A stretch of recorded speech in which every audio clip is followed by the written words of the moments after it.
Okay, let's unpack this. We are diving deep today into this massive landscape of user-generated content games, Right. UGC games, things like Roblox, Fortnite Creative, Minecraft, Yeah, the big ones. and really looking at how they're fundamentally reshaping brand loyalty, especially thinking about the hospitality industry. It's a huge shift. And the numbers, well, they really speak for themselves. Roblox alone, I think the projection for 2025 was around 380 million monthly users. 380 million, wow. But the number that's really strategically vital for brands thinking about the future, it's the generational alignment. You mean who's actually playing? Exactly. Nearly half of Roblox's daily users are Gen Z. And get this, over half of all U.S. kids and teens under 16 are on the platform. Okay, so if you're a big destination resort, maybe like a Vail Resorts or a Powder Corp, this is literally where the attention of your next generation of guests is right now. That's it. They're already there, spending hours there. So our mission today really is to analyze the source material we've gathered and figure out how these major resort brands can use UGC gaming. Right.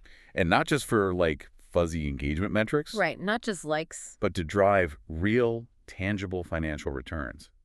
Especially considering this big generational challenge the ski industry faces. Which is pretty stark when you see the numbers. Yeah, this one statistic really sets the stage. A staggering 96.6% of Gen Z hasn't even tried skiing or snowboarding yet. 96.6%. That just makes UGC gaming. Well, it makes it a critical strategic imperative, doesn't it? Not some passing fad. Seems like it. And industry analysts are pretty clear on this. They're saying the industry must focus on marketing to Generation Z to secure any kind of future growth. So you got to meet them where they are. Precisely. And where they are is in these highly interactive virtual spaces. So brands need a presence there to even spark that initial interest in a real-life visit. And we're seeing brands do it already, right? I remember reading about Marriott. Oh, yeah, the Marriott Bonvoy Fortnite yeah. experience. What was the goal there? Their stated aim was explicit. Introduce the next generation of travelers to Marriott Bonvoy. It's essentially an immersion tool. So building that brand affinity way before they're even making their own travel decisions. Exactly. Years before, potentially. And we should also point out the audience on these platforms is aging up. It's not just for, 12-year-olds anymore. Right. Users aged 17 to 24, they now make up about 21% of Roblox's player base. Okay, so that's hitting older Gen Z and even young millennials. Yep. People who are actually starting to book their own trips, make their own decisions. So if a resort can get in front of them now, seem cool, seem relevant. You're basically seeding the loyalty pipeline for the next decade. It's a long play. Okay, so let's talk financials. Okay. The CFO is going to ask, what's the ROI on building a virtual ski mountain? Fair question. And one big part of the answer is scale versus cost. These digital campaigns, they can reach enormous audiences, often for a fraction of what traditional advertising costs, because the platforms themselves have these built-in discovery engines. Branded worlds can go viral organically. Players share fun experiences. Think about Nike's Nickelin. Yeah, I saw that one. Huge numbers. Over 20 million visits. That wasn't all paid promotion. A lot of it was just players finding it and telling friends. Okay, 20 million visits is impressive awareness. But does virtual curiosity actually translate into, real tourism dollars? Is there proof? There is. A really good case study is Tourism New Zealand. They did this massive Minecraft project, basically replicating famous destinations in the game. To get gamers interested in visiting the real places. Exactly. And their internal projections weren't vague. They were forecasting that campaign would bring in an extra NZ $50 million in actual visitor spending within the year. 50 million. Wow. Okay, that's a concrete link. A very direct, quantifiable link between virtual engagement and real-world tourism revenue. That's massive. But let's get into the loyalty mechanics, because this is where it seems to get really interesting, connecting it back to existing programs. Yeah, this is crucial. Look at Hilton's Roblox activation, Slivingland. Right, I read about that. They tied gameplay directly to Hilton honors. They did. Players could complete quests in the game and earn real Hilton honors points. And not just points, even elite status upgrades. Elite status, like top tier. Yep. They actually granted 111 players top-tier diamond status for a full year. Hold on. Diamond status? Yeah. For playing a game? That sounds expensive. Maybe even risky, giving away your top tier like that. It is a significant upfront cost, absolutely. But the financial thinking behind it, according to the sources, is all about customer lifetime value, LTV. Okay. The argument is that acquiring a deeply engaged future customer, especially one who feels they earned that status, even virtually, is worth way more in the long run than the immediate cost of those points and the status itself. So they're betting that one of those 111 players becomes a lifelong Diamond member. Or at least a very loyal, high-spending customer over many years. A loyal Diamond member could easily represent, a huge revenue stream over their lifetime. But what about the existing Diamond members? The ones who spend hundreds of nights a year? Doesn't giving away status like that kind of dilute the exclusivity for them? Is that gamble worth it? That's the key tension, isn't it? It's a strategic bet. The assumption is this younger group is mostly new business, net additive. They're betting on future volume and getting that affinity early. Over potentially upsetting some current elites in the short term. Exactly. It's a long game acquisition play, targeting future independent travelers. Okay. And we saw other strong conversion methods too, right? Six Flags? Yes, Six Flags use their own virtual currency, coaster coins. You earn them in the game. And could spend them in the real park. Right, for actual discounts, free snacks, maybe skip the line passes, things like that. So that's driving immediate park visits. Not just long-term loyalty, but actual footfall now. Directly incentivizing attendance, yeah. And Chipotle did something similar, but maybe even bigger scale. Oh, Chipotle's burrito maze for Halloween was fascinating. They combined the UGC game aspect with a huge real-life giveaway. A free burrito code, wasn't it? Yep, and the result, 13 million users jumped in to play the maze and get that code. 13 million.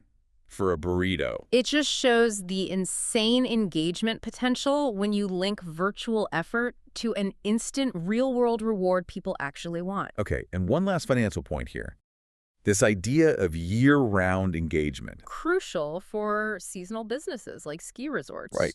If your guest typically only skis 1 week a year, the game keeps that positive brand connection alive during the other 51 weeks. Which dramatically increases the odds they'll come back next year and the year after. Boosts that long-term customer value significantly. Makes sense. It's not just about the one trip anymore. Okay, so beyond the money, the mechanics.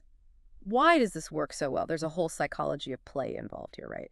Building actual emotional bonds. Yeah, it's not just about points.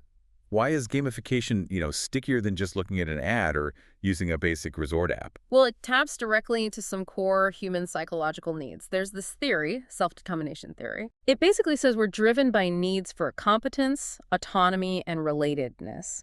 And good gamification delivers on all three within the brand's world. So competence. That's like feeling skilled. Exactly. You're not just sliding down a virtual hill, you're mastering the virtual terrain. You earn a digital badge for finding a secret viewpoint or maybe completing a tough challenge. That feeling of achievement, it's really satisfying. Right. You feel good about yourself and by extension, the place where you did it. Precisely. Then there's autonomy. That's about control and choice. So letting players decide how they play. Yeah. You choose how you interact. Maybe you spend ages customizing your virtual ski chalet, or you design your own perfect run down the digital slope. You feel like you have agency control within the branded world. That's powerful. Okay, competence, autonomy, and the third was? Relatedness, the social connection. These are multiplayer platforms, remember? So playing with others. Right. Sharing achievements, maybe skiing virtually with a friend, competing on a leaderboard.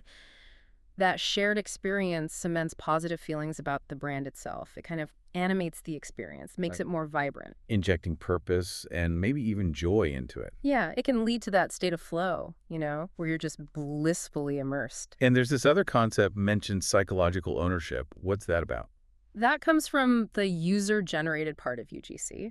When you, the guest, actually create something, maybe design a virtual snowboard or unlock a special VIP title in the resorts game. You feel more invested. Deeply invested. It creates this feeling of, this is partly mine, I built something here, I belong. And that translates into incredibly strong, sticky brand loyalty. Much stronger than just being a passive customer. Interesting. It makes the connection personal. Very personal. And this whole approach really helps extend the guest journey, too. How so? Well, gamified experiences are great for the anticipation phase, building excitement before the trip, and also for the memory phase afterwards. Preventing that post-vacation letdown. Exactly. It lets people continue to engage virtually, reminisce, keep that positive feeling going longer, cementing those good associations. Okay, so this sounds powerful. But surely you can't use the exact same game or strategy for everyone, right?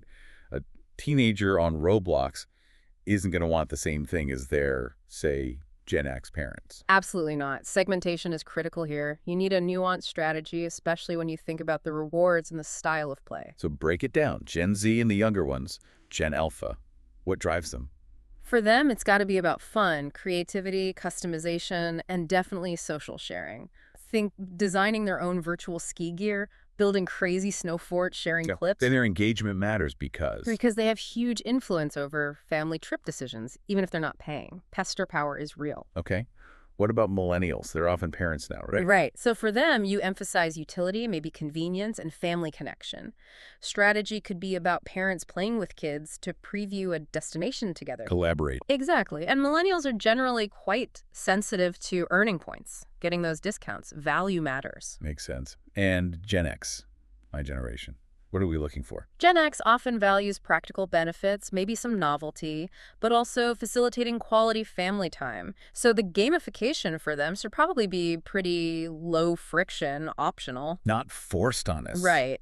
But maybe tap into nostalgia, like a little 8-bit map Easter egg hidden in the resort app that reminds them of their first video games. A bit of fun, but mostly it should help create good family moments. Okay. And then baby boomers. Maybe less likely to dive into a complex 3D Roblox world. Generally, yeah. They might be less keen on complex games, but they're highly motivated by family bonding, maybe history, low-effort enrichment.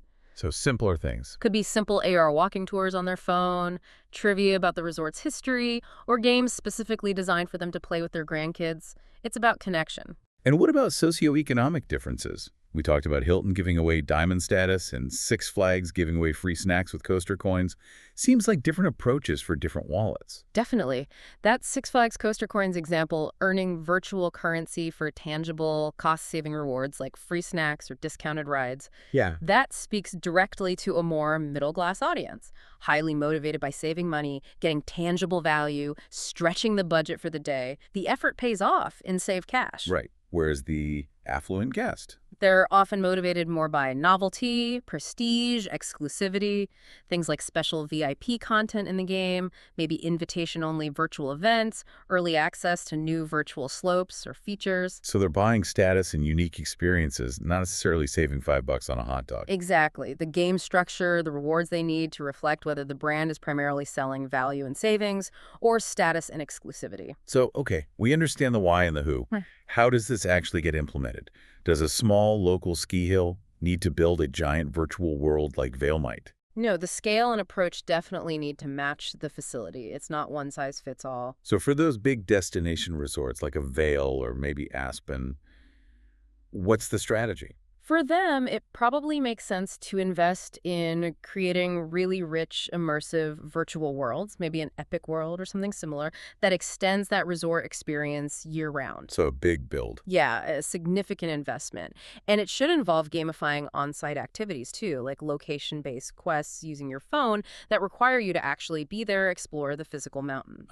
Bridging the virtual and real. Yeah, exactly. And tightly integrating it with their big loyalty programs, like the Epic Pass, offering exclusive in-game perks for pass holders. Okay.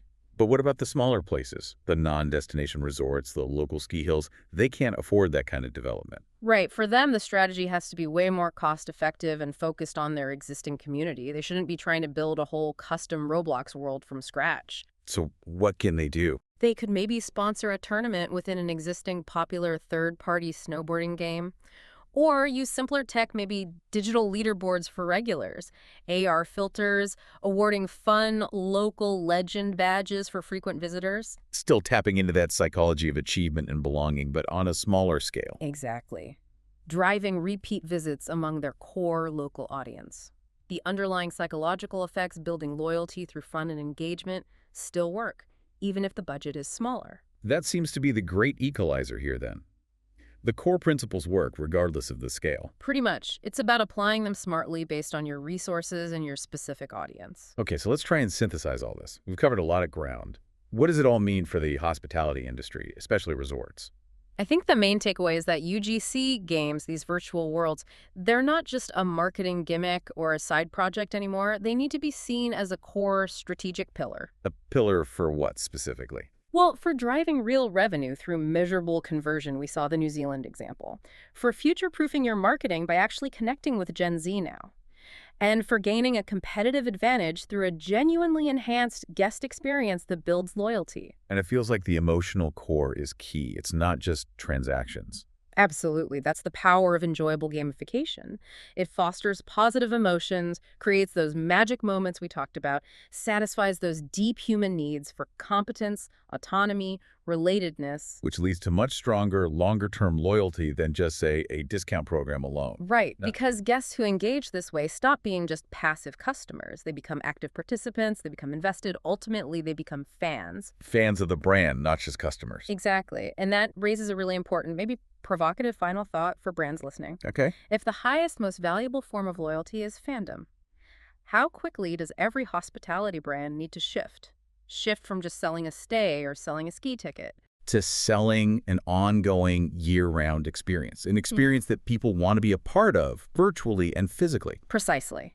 Because that might just be the new baseline for customer acquisition, engagement, and long-term success in this changing landscape. We're looking at this huge digital convergence happening right now. You've got massive hospitality, tourism, even retail brands jumping headfirst into user-generated content gaming platforms. Think Roblox, Fortnite Creative, Minecraft, these huge online spaces. Yeah, spaces that sometimes feel chaotic, but are incredibly engaging for millions. Exactly. And our mission today is really to understand the mechanics behind it. We want to look past the flashy headlines about, brands build virtual worlds. Right. We're focusing on the pipeline. How does something that looks like pure play, say a teenager building a virtual hotel or someone completing a quest in a game, how does that actually translate into real-world results? Meaning customer acquisition, loyalty status, actual financial impacts. Precisely. We're diving deep into how fun, seemingly just fun, is driving serious funds. And just to set the stage, if you're thinking, oh, this is probably some niche trend, well, the sources we looked at immediately shut that down. The scale is just undeniable. It's massive, isn't it? Exploding, really. Take Roblox. Projections had it hitting, 380 million monthly users this year? Yeah. And almost 89 million people playing daily. Wow. It's an enormous, highly engaged global population. I mean, if a brand just ignores that, they're basically ignoring a customer base the size of a major country. It's kind of staggering. Okay, so let's start with that audience then, because that really is the strategic foundation for all this, right? Who are these brands like Marriott, Hilton, who are they actually trying to reach when they set up shop in, say, Fortnite? Well, fundamentally, the audience is definitely skewed young. We're talking digital natives here. Gen Z, Gen Alpha. Exactly, Gen Z and Gen Alpha. Sources show nearly half of Roblox's daily users are Gen Z. And think about this. Yeah. In the U.S., over half of kids and teens under 16 are already navigating these virtual worlds. So for brands, that's more games. The next few decades of customers. Pretty much. It represents the next 30 years of potential spending power.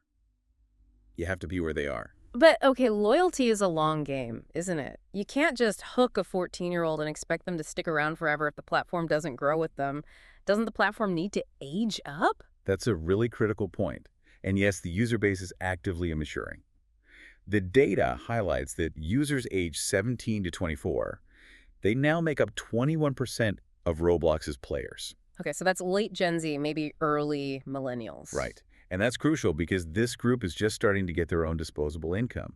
They're beginning to book their own flights, make their own travel choices, independent of family. Ah, so capturing their attention now means your brand might become their default choice later on, when they go from just exploring virtually to actually paying for trips. Precisely. You're building that consideration set early. And this is where that necessity argument really lands hard, especially for industries maybe facing an older customer base. Right. We looked at the ski industry, for instance. Oh, yeah, that's a perfect example. They've got this huge challenge. Get this.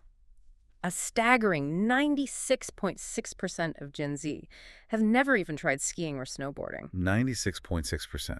That's almost everyone in that generation. Right. So if you're running a ski resort, putting a game on Roblox isn't just some fun marketing gimmick. It's actually essential. It's about sparking curiosity, meeting that huge potential customer group where they already are.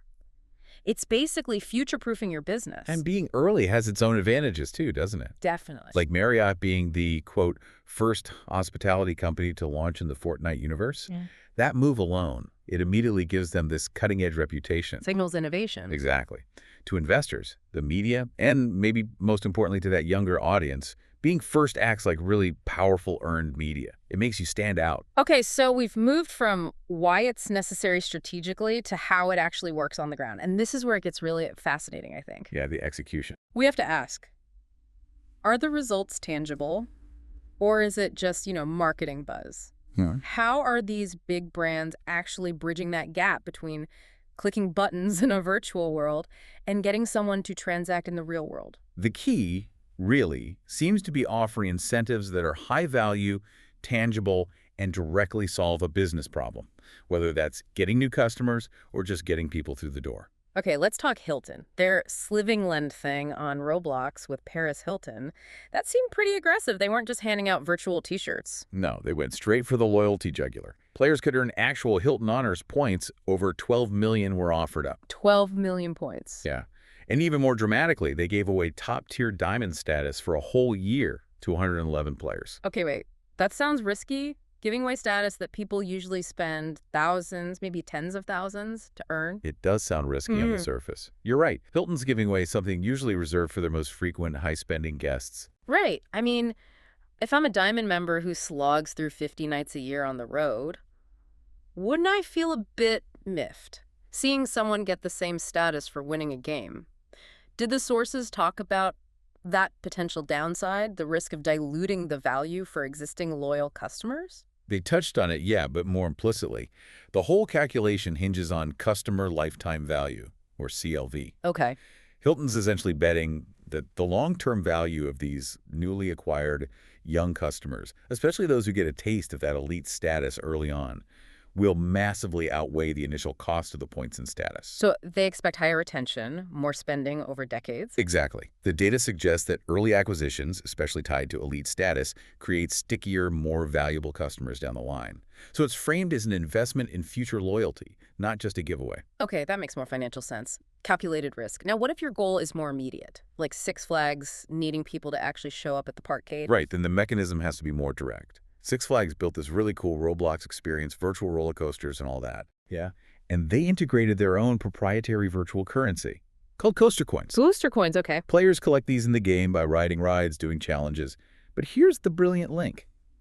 You can only redeem those Coaster Coins for actual real-life rewards or perks inside the physical Six Flags parks. Ah, so the value is locked until you physically go there. Precisely. The only way to cash in on your virtual effort is to buy a ticket, walk through the gate, and probably spend more money while you're there. It directly incentivizes attendance. That's clever. Okay, and then there's a really ambitious one, Tourism New Zealand. They weren't just promoting a hotel or a park. They were basically selling an entire country. Yeah, that one was huge. They created a massive, fully playable Minecraft world, replicating famous spots all across New Zealand. In Minecraft, wow. And what was really smart here was the user-generated content angle. They didn't just build it themselves, they tapped into existing Minecraft community builders and creators, leveraged the platform's built-in creativity and reach. So they harnessed the existing community. Exactly. And the projected results were just astonishing. They estimated it would attract NZ $50 million in additional visitor spending within the year. $50 million from a Minecraft world. That's the projection. Translating virtual explorers into actual tourists booking flights. Plus, the media buzz alone, the earned advertising value, they pegged that at another $50 million. Incredible. We're literally talking about virtual hobbit holes turning into real plane tickets. It sounds like sci-fi, but the numbers suggest it's real. Okay, one more quick one. Chipotle. That burrito maze in Roblox is often talked about, offering a free real-life burrito. But the sources mention 13 million people tried to get one. Yeah. That sounds less like success and more like, well, chaos. Did it backfire? Well, the sources definitely confirm it was chaotic, but they frame it as like ultimate proof of concept for demand. How so? Chipotle offered the free burrito code to the first 30,000 players. The fact that an estimated 13 million tried to join, it just demonstrated the absolutely immense instantaneous demand you can create. When you combine scarcity, a desirable real-world reward, and the massive reach of a platform like Roblox. Yeah. For Chipotle, the immediate verifiable traffic and buzz generated, even with the chaos, likely far outweigh the cost. It basically proved their engagement engine could work, even if the server strained a bit. Okay, so the incentives clearly work. The demand can be overwhelming. Let's zoom out a bit, maybe to the CFO's perspective. Walk us through the core financial logic here. If I'm deciding where to put my marketing budget, why build a virtual resort instead of just buying more targeted ads online?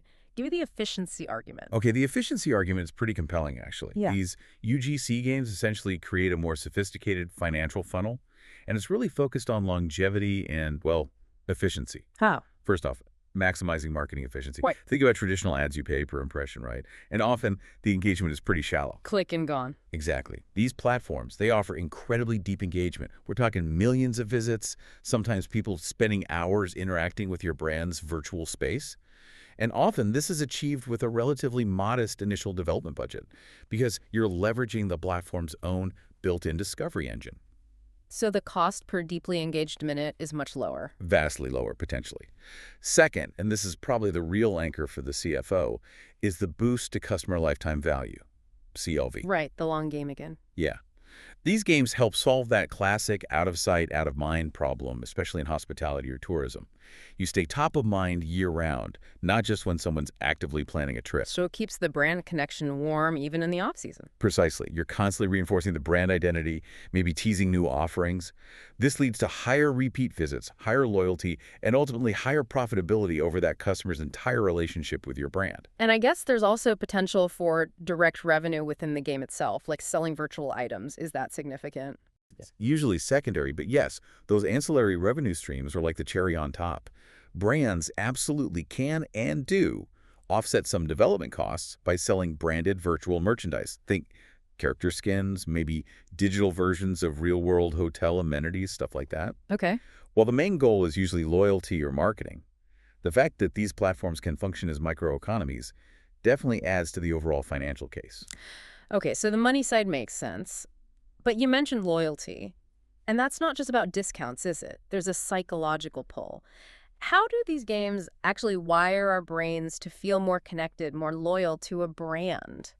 This is where it gets really interesting. It taps into some fundamental psychological needs. Our sources point to three main drivers. Okay. First, competence, or you could call it mastery. It's that feeling of achievement. When you complete a challenge in the game, maybe you navigate a tricky virtual ski slope or collect all the hidden items in a virtual hotel, you feel capable. Successful. And you associate that good feeling with the brand. Exactly. Second is autonomy, or basically control and choice. You decide how you explore that virtual New Zealand.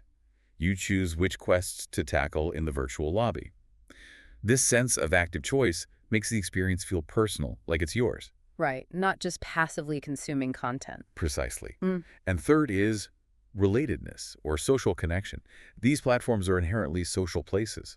Brands can foster a sense of community, almost like tribe formation. So sharing your progress, competing with friends. Yeah. If your friends are all showing off their virtual Hilton status or collaborating on a build in the Marriott space, that builds loyalty through social proof and shared experience. It turns customers into fans, into advocates. So the game effectively keeps that warm glow of a vacation alive long after you've unpacked your bags. That's a great way to put it. That's the power of what some call the loyalty chain. Enjoyment leads to engagement, which builds loyalty. When the actual trip ends, the virtual world lets you keep reminiscing, keep interacting, keep enjoying the place in some way. Which makes you more likely to go back. Significantly more likely. This prolonged sense of active participation creates something really powerful. Psychological ownership. The guest starts to feel like, this is my place, whether they're physically standing there or just logged into the game. And that feeling of ownership. That's the holy grail of loyalty. That deep emotional investment is probably the single best predictor of a repeat visit and long-term value. Okay, so we've established this works, it drives financials, it taps into psychology. But let's face it, the audience for a major hotel chain or a big tourism board is incredibly diverse. You've got the Gen Z kids glued to Roblox, but you also have, say, baby boomer travelers who've been loyal for decades. How can one brand possibly launch a UGC ecosystem that appeals to everyone without alienating somebody? Yeah, that's a critical challenge. And the answer is you really can't use a one-size-fits-all approach. Brands need a flexible, maybe even multi-platform UGC ecosystem. Because what motivates a teenager is totally different from what motivates their grandparents. Right. So how do you tailor it? Let's start with the youngest ones, Gen Z and Gen Alpha. For them, the strategy has to lean heavily into creativity, social features, and shareability. They want to build, customize, show off their creations, interact with friends. The content needs to be fresh, constantly updated, maybe user-driven challenges, all designed to spark that real-life interest in the brand or destination through virtual play. Okay, makes sense. Now, what about Generation X? They're often in their peak earning years, probably planning family trips. They're not likely spending hours building stuff in Minecraft, are they? Probably not, no. Yeah. For Gen X, the appeal needs to be more around efficiency and maybe nostalgia. Think gamified travel guides that give them insider tips to make their actual trip smoother or more special. Like optimizing their vacation time. Exactly. Or maybe family-focused elements. Less about virtual building, more like a digital scavenger hunt related to family traditions at a resort, or a virtual trivia game about the destination they can play together. Shorter bursts of engagement, but highly relevant to their planning and booking process. Okay. And then the big question, baby boomers and seniors. How does gamification even apply to them? Are we expecting them to navigate complex 3D worlds? Definitely not. For boomers and older seniors, you avoid that complexity entirely. The focus shifts to low-effort, enriching content, and crucially, recognition. Low effort. Okay. Like what? Simple augmented reality AR features could work well. Imagine an AR walking tour on their smartphone that triggers historical facts or family stories at points of interest. Very easy to use. Or maybe just simple digital recognition that celebrates their long-standing loyalty, a visible Hall of Fame badge in their app, perhaps. So it's less about active gaming, more about enhancing their experience or acknowledging their status. Exactly. And sometimes the benefit is indirect. The game keeps their kids or grandkids happily engaged during a multi-generational trip, which makes the whole family experience better, something the boomer generation often prioritizes and pays for. That's a really interesting point. Okay, one last layer of tailoring. Financial status. Within any generation, you have people with different budgets. How does the motivation change between, say, a middle-class family saving for a big trip versus a highly affluent traveler when they encounter the same brand's virtual world? The core motivation, and therefore the optimal incentive, can be almost opposite. Really? How so? For middle-class travelers, the motivation often strongly links to tangible rewards and cost saving. They value loyalty points, discounts, maybe a free upgrade. Getting free, prolonged enjoyment or perks between trips they might save up for, that's highly appreciated. The value proposition is clear. Makes sense. And for the affluent travelers? For them, saving $50 is usually relevant. What they value more is their time and experiences that are unique. So the motivation shifts towards novelty, prestige, and exclusivity. So less about discounts, more about access? Precisely. Gamification for this segment needs to feel high quality, polished. It should offer maybe VIP-only virtual content, access to exclusive real-world events triggered by game achievements, leaderboards that confer status, or digital symbols of prestige. They want unique access and recognition, not necessarily cost savings. Hashtag tag outro. So when we pull all this together, this deep dive makes it pretty clear that UGC gaming isn't just some marketing fad. It feels more like a strategic necessity now. Yeah, it really does. It's future-proofing brands by capturing that next generation, Gen Z, and it seems to offer a measurable, potentially strong ROI, mainly through boosting that customer lifetime value and generating valuable earned media. And the case studies, Hilton, Six Flags, Tourism New Zealand, they really show that when it's done right, this virtual play can translate directly into real-world dollars and loyalty. It feels like the core conclusion is that it's a genuine win-win, doesn't it? I think so. Guests get more fun, more value, maybe a deeper emotional connection to the brand. And in return, brands cultivate that deeper loyalty, hopefully leading to increased revenue. They're moving beyond just passive marketing into something more active, more continuous. Yeah, continuous engagement. And these platforms seem to fundamentally shift the relationship, right? Transforming customers from just passive consumers into active fans, even participants in the brand's ongoing story. They gain that psychological ownership we talked about. It's sense of, this is my place. Exactly. So if fun really does translate to funds, it makes you wonder how soon until basically every major leisure and hospitality brand has some kind of permanent, professionally managed virtual world. It feels inevitable, doesn't it? It kind of does. And that leaves us with a final thought for you, our listener. What existing loyalty mechanism within a brand you know could be gamified right now? How could you foster that psychological ownership? Something to think about until next time on The Deep Dive.